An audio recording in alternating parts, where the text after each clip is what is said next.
नारायण समारंभां शंकराचार्य मध्यमाम् अस्मदाचार्य पर्यन्तां वंदे गुरु परंपराम्। नारायण। आज हम लोग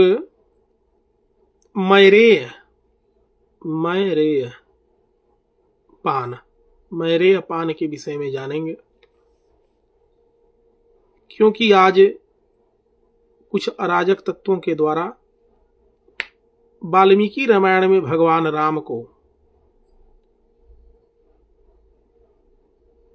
राम द्वारा सीता जी को मैरेय पान कराते हुए श्लोक को दिखाकर मैरेय को शराब कहकर सनातन धर्म पर आक्षेप लगाया जा रहा है। और इसका प्रमाण वो लोग भागवत महापुराण से बलराम जी के प्रसंग से दे रहे हैं कि बलराम जी भी मैरेय पिया करते थे। मैरेय का अर्थ वो लोग जो आजकल जैसा कि वो लोग पान करते हैं नशा वाली चीज, वैसा ही वो लोग मैरेय का भी तात्पर्य समझ लेते हैं। उसका सबसे बड़ा कारण है कि वह लोग गुरु परंपरा से अध्ययन शास्त्रों का किए नहीं है। गुरु के श्री चरणों में बैठकर कभी शास्त्रों को देखने का भी अवसर उन्हें प्राप्त नहीं हुआ। वो लोग केवल दुकान से किताब को खरीद कर लाते हैं और उसी को पढ़ते हैं, जबकि उसके संदर्भ और तात्पर्य को समझने के लिए अनेक ग्रंथों का आलंबन लेना पड़ता है। तो आइए हम सब मैरेय को जानते हैं कि मैरेय क्या है। जैसा कि वो वाल्मीकि रामायण में लिखा है,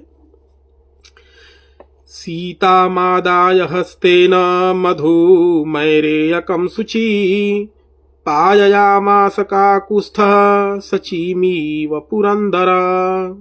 अर्थात सीता जी को हाथ से पकड़कर भगवान राम मैरेयक मधु पिला रहे हैं। अब वो लोग कहते हैं कि क्या यह एक आदर्श पुरुष का लक्षण है। वह लोग यह भी आक्षेप लगाते हैं कि भगवान श्री राम नृत्य देखा करते थे। अरे भाई, नृत्य देखना कब से एक राजा के लिए पाप हो गया? एक राजा के लिए नृत्य देखना पाप कब से हो गया? हमारे सनातन धर्म में तो पूरा शास्त्र, क्या नाट्य शास्त्र का अध्ययन उन्हें नहीं है। एक राजा के दरबार में जब नृत्य होता है तो राजा उन्हें पुरस्कृत करता है, नृत्य करने वालों को। तो भगवान राम के विषय में जो लोग कहते हैं, उनके कला को देखकर, नृत्य गान संगीत राग रागिनी, वो तो राजा के दरबार में होता ही रहता है, इसमें पाप थोड़ी है।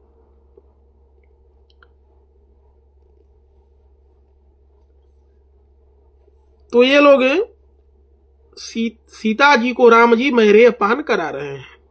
यह पूर्ण रूप से यहां परम ब्रह्म परमात्मा भगवान राम जब मनुष्य रूप में आए तो यह भगवान राम यहां पर लीला कर रहे हैं।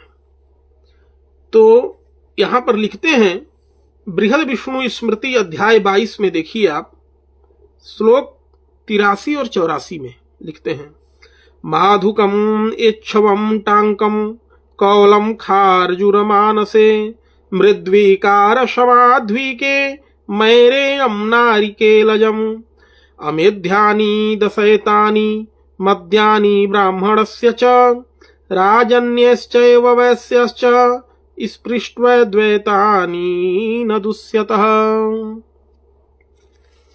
आगे सुश्रुत संहिता सूत्र स्थान अध्याय 45 श्लोक 190 यहां लिखते हैं कि कृमि मेदो नीलहरो मैरेयो मधुरो गुरु।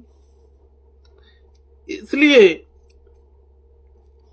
मैरेय शब्द छत्री के लिए कहीं भी शास्त्रों में निषिद्ध नहीं किया गया है। मैरेय पान, हाँ, ब्राह्मण के लिए मैरेय पान निषिद्ध है। इसलिए यह कह देना कि राम जी के दरबार में मैरेय पान होता था, सीता जी को भगवान ने मैरेय पान कराया, यह गलत है। यह बिल्कुल मूर्खता की पराकाष्ठा है। 3 गुण होते हैं, सतगुण, रजगुण और तमगुण।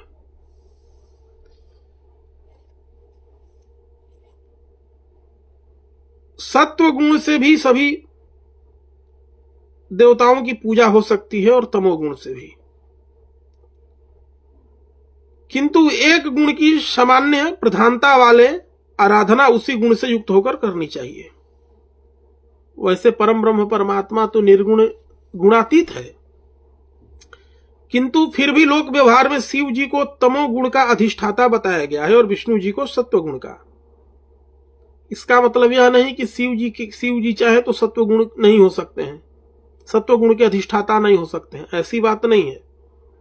कभी कभी कार्य भेद से गुण भेद भी हो जाता है। इसलिए सूर्य गीता में कहा है कि गुणत्रयवसा तेषां वैषम्यं विद्धि सुस्थितम् ब्रह्मा हि राजसः प्रोक्तो विष्णुस्तामस उच्यते रुद्रस्तः सात्विकः प्रोक्तः मूर्तिर्वर्णेश्च तादृशा। यहां पर भगवान विष्णु को ही तामस गुण के अधिष्ठाता के रूप में दिखा दिया, क्योंकि भगवान शिव गौरव वर्ण के हैं, इसलिए भगवान शिव को यहां पर शतोगुण में रख दिया। तो यह गुण जो है विष्णु और भगवान को शतोगुण, फिर भी यह सर्वदा अस्थायी नहीं रहता। इसलिए जिस कल्प में भगवान जैसी भगवान को लीला करना रहता है, वैसे गुणों को गुण भेद के द्वारा, कार्य भेद के द्वारा गुण में भेद हो जाता है। ब्रह्मा जी राजस हैं, विष्णु जी तामसी हैं, शिव को सात्विक कह दिया गया उनके रंग स्वरूपों के आधार पर। अंशेन वासुदेवस्य जातो रामो महाशयः संकर्षणस्य चांसेन लक्ष्मणः परवीरः। विष्णु धर्मोत्तर पुराण में रजोगुण वाले परशुराम जी जैसे हैं, उनमें देखिए क्रोध की प्रधानता है। जैसे भगवान श्री कृष्ण वसुदेव गोविंद आदि सब व्यवहार में समान व्यक्तित्व के लिए प्रयुक्त हैं, वैसे ही बलराम, बलभद्र, अनंत राम, बल से संकर्षण आदि भी समान रूप से समझे जाने चाहिए। गर्भ संकर्षणात्तम वै प्राहु संकर्षणम भुवि रामेति लोकरमणात् बलभद्रम बलोच्छयात्। श्रीमद् भागवत महापुराण स्कंध 10। देवकी के गर्भ से खींचकर योग माया के द्वारा रोहिणी के गर्भ में स्थापित होने से उन्हें संकर्षण कहते हैं। संसार को आनंद देने से राम और बल की अधिकता से बलभद्र कहते हैं। जो लोग आक्षेप करते हैं वो लोग बड़ा शास्त्र चिल्लाते हैं और पन्ना उलटकर शास्त्र विचारे दिखा देते हैं जो हिंदी में छपा रहता है। तो हमें आशा रहेगा कि जो मैं सश्लोक प्रमाण दे रहा हूं उसका वो लोग भी सश्लोक खंडन करके भेजेंगे। ज्येष्ठ संकर्षणो नाम कनीयान कृष्ण एव तु। ज्येष्ठावतार बड़े भाई का नाम बलराम एवं कनिष्ठावतार छोटे भाई का नाम कृष्ण है। यहां मात्र अवतार के समय पहले और बाद में आने से छोटे बड़े होने की बात कह दी गई है। अब संकर्षणस्य विद्या या रक्तो वर्ण इहोच्यते विश्वक्सेन संहिता में अध्याय 13 में श्लोक 5 में लिखा है। संकर्षणो रक्त वर्ण, यह प्रश्न संहिता में लिखा है। संकर्षण संबंधी विद्या का रंग लाल बताया गया है। संकर्षण का वर्ण लाल है। ओमकार की जो 3.5 मात्रा है अ, उ, म और बिंदु क्रमशः सात्विक, राजस, तामस एवं बिंदु जो है गुणातीत है। इसमें मकार यानी तमोगुणी तत्व जो संहार का कारक है उसके अधिष्ठाता भगवान संकर्षण है, जो लोग संहार का प्रथम उपक्रम करते हैं। तो संकर्षति प्रजाश्चान्ते ह्वाव्यक्ता यतो विभू ततः संकर्षणो नामना विज्ञाय शरणागते। पद्म पुराण के भूमि खंड में अध्याय 39 में श्लोक 18 में लिखा है। सृष्टि के अंत में अव्यक्त ब्रह्म के प्रति सभी प्राणियों को बलपूर्वक खींचते हैं, इसलिए शरणागत जनों के द्वारा उन्हें संकर्षण के नाम से जाना जाता है। रक्त वर्णस्तु राजसः, यह प्रकाश संहिता में लिखा गया है। लाल रंग वाले संकर्षण है, तो लाल रंग किसका प्रतीक है? रजोगुण का। इसलिए संकर्षण तत्व में बलराम जी में रजोगुण की प्रधानता है। द्वितीया काल संज्ञान्या तामसी शेष संगीता निहंती सकलांश्चान्ते वैष्णवी परमातनु। कुर्म पुराण अध्याय 48 में लिखा है कि काल संज्ञक एवं शेष संज्ञक दूसरी वैष्णवी मूर्ति को तमोगुण वाली कहते हैं, जो अंत प्रलय काल में सबका संहार कर देती है। रजोगुण की प्रधानता से यह लक्षण दिखलाई देता है। क्या? तो श्रीमदादाभिर्जात्यार दिरयत्र स्त्री धूतमाशव। श्रीमद् भागवत महापुराण स्कंध 10 अध्याय 10 श्लोक 8। ऐश्वर्य का मद, स्त्रियों में विहार, धूत एवं मद्य का सेवन, यह सब रजोगुण के प्रतिफल हैं।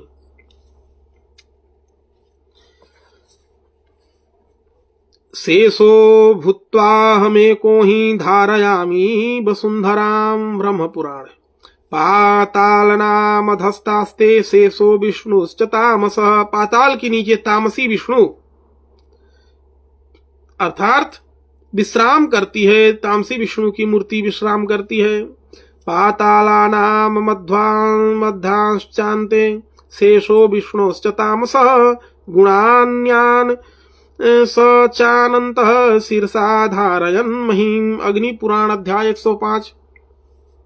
विष्णु के तामसी रूप शेषनाग पाताल के भी नीचे अंत भाग में रहते हैं, जो अन्य राजस की प्रधानता एवं सत्य गुण की न्यूनता आदि गुणों को धारण करते हुए मस्तक पर पृथ्वी को धारण करते हैं।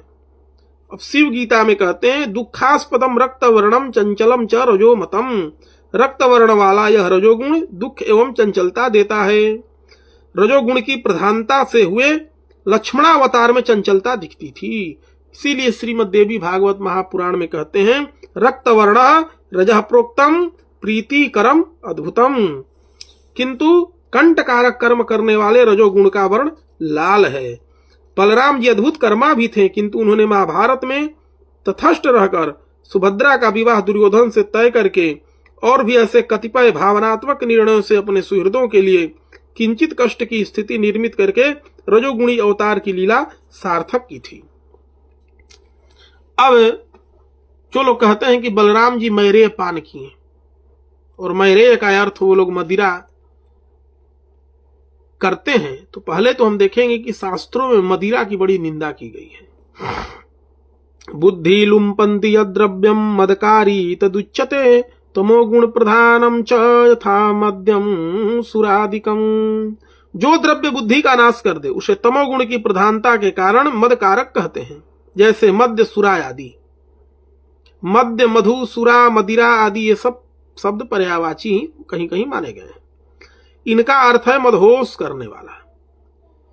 जैसे प्याज आदि सब्जी, पपीता, यह सब भी, किंतु प्याज आदि ग्राह्य नहीं है और पपीता आदि ग्राह्य है। वैसे ही मधु या सुरा की श्रेणी में शराब, शहद, शरबत, यहां तक कि अमृत आदि सब आ जाएंगे। उसमें कुछ ग्राह्य है, कुछ नहीं। स्त्री रमण आदि का अर्थ पत्नी से रमण ही होता है। माता भी स्त्री कहलाएगी, किंतु वहां पत्नी वाला भाव नहीं रहेगा।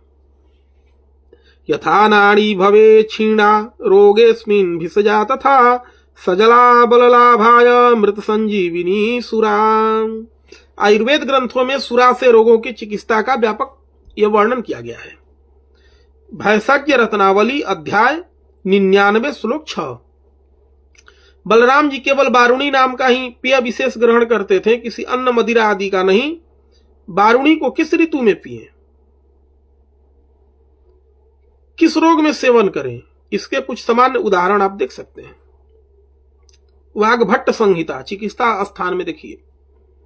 स्नेहाढ्य संतुभिरयुक्ता लवणाम बारुणीम पिबेत।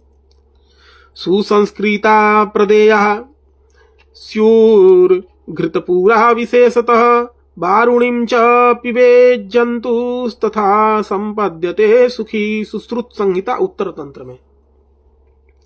शीतलत्वा तोश्चापि न तावत् परिविद्यते तस्मात् तैलगुडोपेता वारुणीं शिशिरे पिबेत। भेल संहिता विमान स्थान अध्याय 6 श्लोक 20।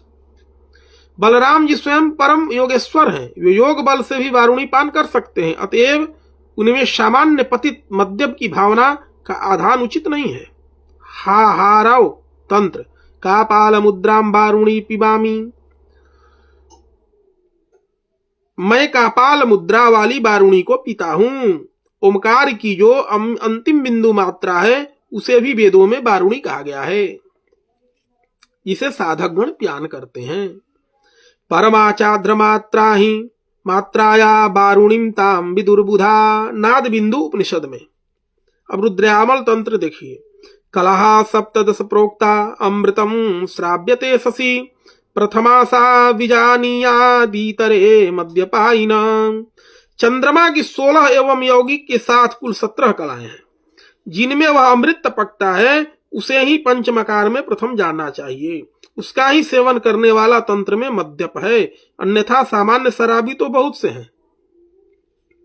इस प्रकार से वारुणी शब्द का उस वारुणी मध्य का यौगिक तांत्रिक एवं वैदिक अर्थ सिद्ध करता है कि बलराम जी वारुणी पान करते हुए भी लौकिक व्यसनियों की भांति निंद नहीं है।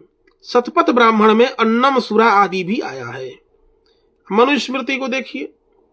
गौणी पेष्टि च माध्वी च विज्ञेया त्रिविधासुरा, यथैवैकाच सर्वान पातव्या द्विजोत्तमे।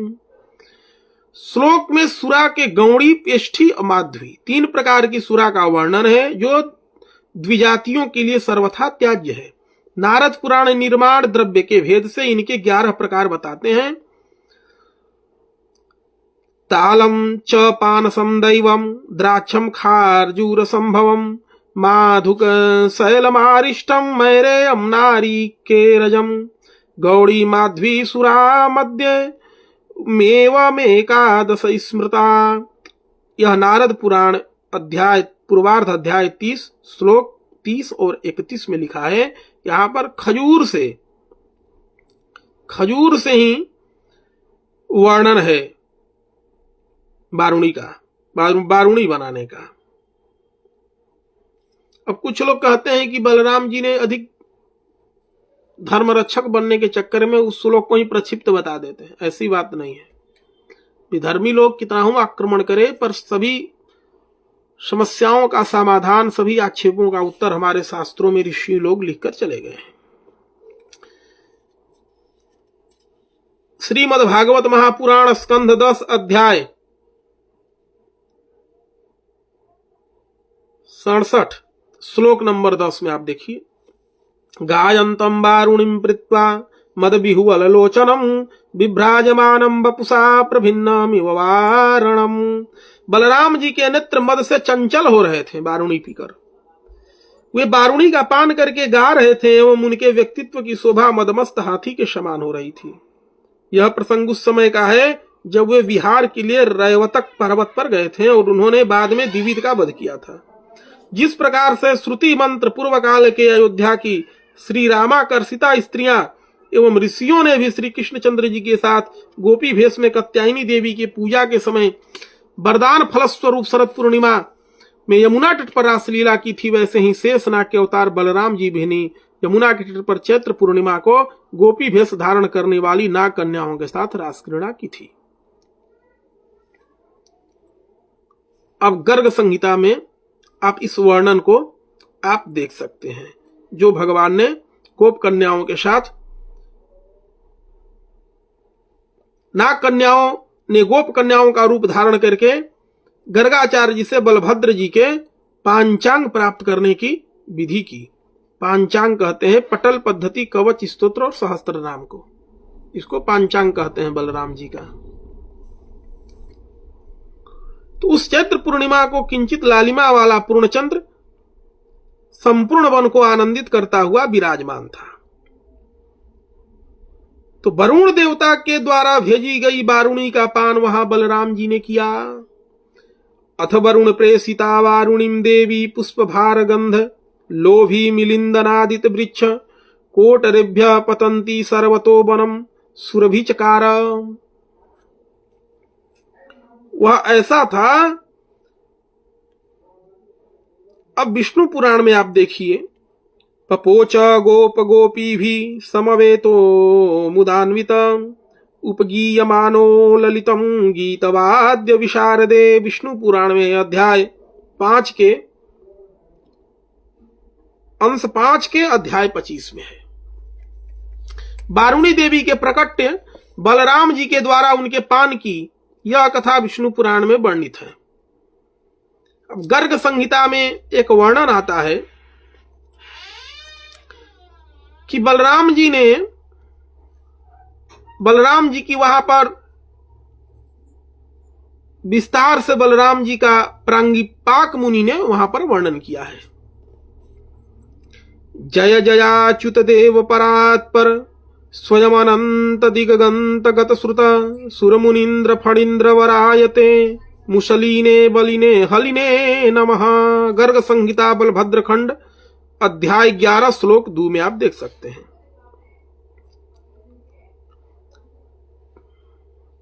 कहते हैं कि जय जयाच्युत देव, कभी अपनी महिमा से नीचे नहीं गिरने वाले परात्पर अच्युत देव की जय हो, जो अनंत है, जिनका कभी अंत नहीं होता, जिनकी महिमा सभी दिशाओं में विद्यमान है, जो देवताओं ऋषियों और नागों में श्रेष्ठ हैं। ऐसे हल मुसल को धारण करने वाले बल के धाम बलराम को प्रणाम है। अच्छा, बारुणी कहते किसे हैं? तो अन्नादि संभवो योरकस तन्मध्यम परिकीर्तित। अन्न इत्यादि के द्वारा जो अर्क बनाया जाता है उसे मद्य कहा जाता है। शिव जी ने रावण को तंत्रायुर्वेद ग्रंथों में कई प्रकार के मद्यों का उपदेश करके अंत में कहा है। यह रास कामेश्वरी दिव्य चिकित्सा खंड अध्याय 5 अथवा सुरा कल्पामृत योग नामक ग्रंथ पटल श्लोक 9 में आप पढ़ सकते हैं। सालिपेठ कपीष्टयादि कृतयोर्कः सुरातुषा पुनर्नवासी वापिष्टैर विहिता बारुणी स्मृता। चावल एवं पेठे की पिष्टी बनाकर जो अर्क निकाला जाता है उसे सुरा कहते हैं।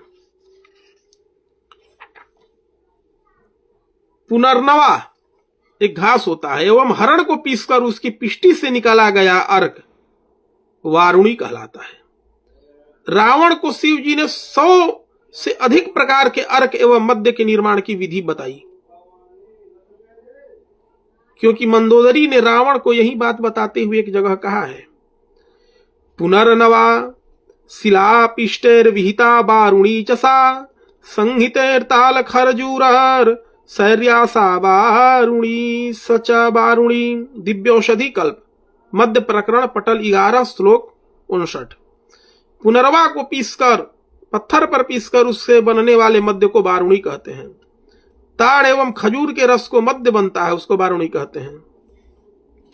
पर्यायाद्यो भवेन मध्यस्तामसो राक्षस प्रिय मंडासी राजसो गेयस्ततो वै सात्विको भवेत। यहां पर यह जो पान करने की विधि है, एक ही तत्वों को धर्षित करके बनाए गए, मड्ड आदि से बनाए गए मद्य को राजसी कहते हैं। बारंबार एक ही तत्व को घर्षित करके बनाए गए को तामसी कहते हैं। इसके अतिरिक्त शेष औषधि आदि से निर्मित सावित्य शक्ति को देने वाले मद्य को सात्विक कहते हैं। सात्विक मद्य का प्रयोग गीत, हास्य, विलास आदि में होता है। साहस आदि इत्यादि कार्य में राजस मद्य का प्रयोग होता है। शेष निंद कर्म, निद्रा आदि को प्रदान करने वाले कर्म में तामसी मद्य का प्रयोग होता है। राज बारुणी और क्षुद्र बारुणी, बारुणी भी 2 प्रकार की होती है। तो राज बारुणी के निर्माण की अब विधि बताते हैं। सुंठी कणा कणा मूलम यमानी मरिचानि च तुल्यान्येतानि सर्वाणि एभ्यो द्विध्रोन्मलोरजः। सोंठ, पीपर, पिठरा मूल, अजवायन एवं काली मिर्च को समान भाग में लेकर कूट लें और 2 गुने इमली पानी आदि में मिला दें। तुल्यामेतानि सर्वाणि एभ्यो द्विग्धो मलनो रसः। इसमें फिर 10 प्रकार की शहद और 20 प्रकार के गन्ने का रस मिला दें। कुछ कुछ वैद्य इसमें 8 प्रकार की शहद एवं 12 प्रकार के गन्ने का रस मिलाते हैं। इसके बाद इसमें 2 गुना गुण मिलाकर 1 महीने तक घड़े में प्रतिदिन 8 पहर खुले में रखें। उसके बाद इसका अर्स निकाल लें। इसे राजवारुणी कहते हैं। इसे पुनः 1 महीने तक घड़े में बंद करके ढककर मिट्टी में दबा दें। 1 महीने बाद खोदकर निकालें एवं सेवन करें। इसे राजवारुणी पान करने का लाभ। यम सीता लघु स्वाद्यु स्निग्धा ग्राही विलेखनी चक्षुष्यादीपनी स्वर्या व्रणशोधन रोपिणी। यह आप रस कामेश्वरी दिव्य चिकित्सा खंड में और सुरा कल्पामृत योग नामक प्रथम पटल के श्लोक 29 और 30 में आप विस्तार से इसको देख सकते हैं। यह राजवारुणी शीतल, हल्की, मीठी, चिकनी स्वभाव की पतले दस्त को ठीक करने वाली, यहां विस्तार से श्लोक दिया गया है जो मैंने नंबर बोला अध्याय का।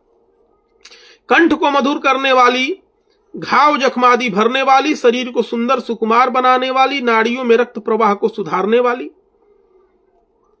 अरुचि का नाश करने वाली, अर्श खांसी, अर्श मतलब बवासीर होता है, अर्श खांसी, रक्तपीस, कफ, प्रमेह, थकान, कृमि, मेदा रोग, अत्यधिक प्यास, उल्टी, श्वास रोग, हिचकी, अतिसार, कब्ज, जलन, क्षय रोग को दूर करने वाली होती है। अब इसमें कुछ सामान्य गुणों वाली क्षुद्र वारुणी की भी विधि एवं प्रभाव पर आप ध्यान दीजिए। इसका भी वर्णन रस कामेश्वरी में ही है। सुराकल्पमृत योग नामक ग्रंथ प्रथम पटल श्लोक 31 से 35 पर देखिए। कंगुनी, कोदो, सवा, बनकोदो, सन के बीज, बांस के बीज, गणहेरुआ और प्रसंधिका ये सभी क्षुद्र धान्य कहलाते हैं। अब सबको अच्छे से कूटकर भूसी निकाल लें और मंठे से दुगनी खटाई में डाल दें। अब इसमें किण्वन हो जाए तो अर्क निकाल लें। यह मध्य क्षुद्र वारुणी कहलाती है और अधिक परिश्रम करने वाले व्यक्तियों को यह 15 दिन तक सेवन करनी चाहिए।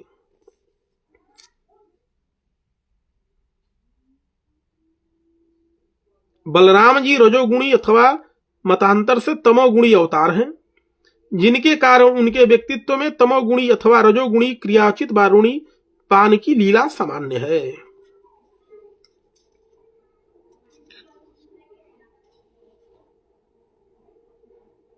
तदैव देवी वारुणीं शेषपत्नीं तपश्चक्रे इंदिरा प्रियते च तदा प्रीता इंदिरासु प्रसन्ना उवाच तम वारुणी शेषपत्नी। वारुणी देवी ने, जो लक्ष्मी देवी की ही एक अंश थी, क्योंकि वे भी लक्ष्मी के साथ समुद्र से निकली थी इसलिए अंश है, उन्होंने लक्ष्मी देवी के दूसरे रूप इंदिरा की आराधना की। लक्ष्मी देवी ने तो विष्णु को पति रूप में प्राप्त किया। वारुणी देवी ने शेषनाग को पति बनाना चाहती थी। उसकी तपस्या से प्रसन्न होकर श्री देवी ने उन्हें वरदान दे दिया। क्या वरदान दिया? यदा रामो वैष्णवांसेन युक्तः संपत्स्यसे भूतले रौहिणेयः मय्यावेशात् संयुक्ता त्वं तु भद्रे श्रीरित्याख्या बलभद्रस्य रंतुम। जब बलराम वैष्णवांश से युक्त होकर रोहिणी पुत्र के रूप में भूरलोक में आएंगे, तब तुम वारुणी मेरे अंश से अविष्ट होकर तुम बलभद्र के साथ विहार करोगी। तुम भी भूरलोक में जाओगी। ऐसा कहकर देवी लक्ष्मी विष्णु लोक को चली गई। उन्हीं लक्ष्मी के अंश का आश्रय लेकर वारुणी देवी संसार में शेष पत्नी बनी। समाख्याम लब्ध्वा लोके शेष पत्नी बभूव।